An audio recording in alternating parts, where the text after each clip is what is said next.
खूप दिवस झालं, चला म्हणलं आज भजी बनवूयात आणि त्याचबरोबर पालक पण आहे म्हणला आणली आज घरात. तर कोणतीच पालेभाजी मला 30 रुपयाच्या खाली भेटली नाही, ही पालक मला 25 रुपयाला भेटली, त्याच्यामुळे मी पालक घेऊन आले.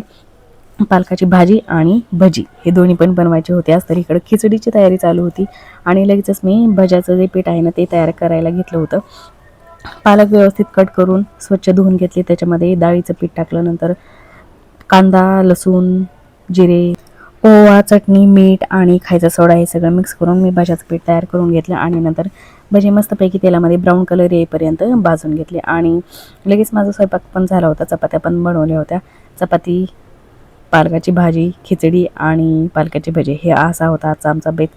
तर मस्तपैकी जेवण वगैरे केलं आणि सगळं व्यवस्थित क्लीन करून मी झोपायला गेले होते. मला हे सगळं करेपर्यंत 10:30-11 झाले होते आणि नंतर सकाळी आणखीन लवकर पण उठायचं असते. तर असा होता आजचा आमचा संध्याकाळचा बेत. तुम्हाला व्हिडिओ कसा वाटला ते मला कमेंटमध्ये नक्की सांगा. आवडल्यास लाईक करा, शेअर करा आणि चॅनलला सबस्क्राईब करा.